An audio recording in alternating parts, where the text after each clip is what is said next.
friends! Today, I'm going to show you how I like to make my snickerdoodles. Let's get started. Alright, so I have my melted butter, I have all my ingredients. The vanilla is probably the most important part of this recipe, if I'm going to be completely honest.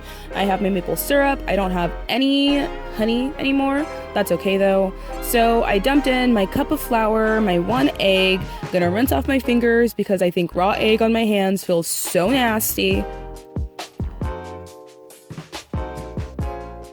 So this is actually empty. I'm pretty sure this is how LaCroix actually flavors their beverages. They just wave the fruit over the jug of water and then it's orange flavor. So then you're gonna take your actually full bottle of maple syrup,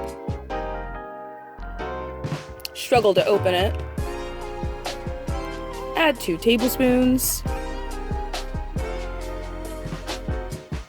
mess around with it on the counter for no reason. I used 1 teaspoon of vanilla. Then you're gonna mix that shit up. I'm using a mixer. If you don't have one, that's okay. A fork will work perfectly fine. This was a gift, but it usually takes about 30 seconds with a mixer. If you're using a fork, you just want to mix it all up until it looks something like this. Boom, I got this baking mat for $10 at Walmart. If you don't have one, you can use a cutting board or a countertop if it's all clean. I have my brown sugar. I have a little bit of flour in the corner up there. There goes my cinnamon right on top of the brown sugar.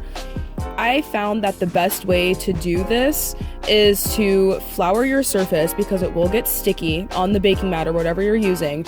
And if you mix up the cinnamon and sugar in a bowl, you won't be able to do the next step that I'm going to show you in a few seconds. So you want to mix that around really nicely.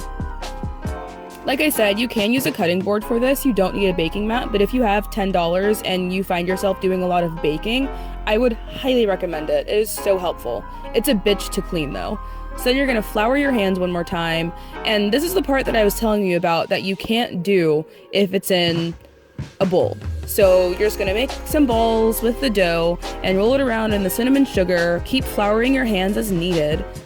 Otherwise the dough will just stick. I didn't have any wax paper, but that's okay. I have some now, and these cookies don't really stick, so put them on a cookie sheet. I have a toaster oven because I live in a bus, so I can only cook 6 at a time, unfortunately. But I pop them in the oven for about 7 minutes. I like a crispier snickerdoodle.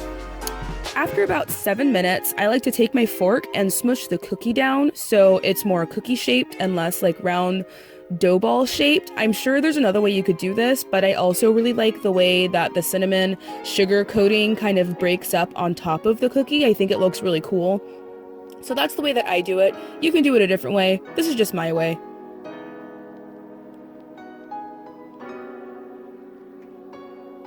After I have smushed all of the cookies to my liking and made them properly cookie shaped, I pop them back in the oven for about another 7 minutes. If you like a softer snickerdoodle, I would maybe do 5 and 5, but I'm doing 7 because I want it to be crispy. And voila, here's the finished product. These were so yummy, you guys. I dropped off a batch to my mom, and then my husband and I ate the rest, and I made all of that cookie dough. So yeah. Thank you so much for watching. If you haven't already, go ahead and hit that subscribe button. If you like this video, give me a giant thumbs up. Someone suggested that I do a full bus tour, and that is definitely coming up soon. It's definitely in the works. If you have any other suggestions for me or anything that you want me to try, definitely let me know down in the comments below. If you've made it this far, I hope that you have a fantastic rest of your day. Bye.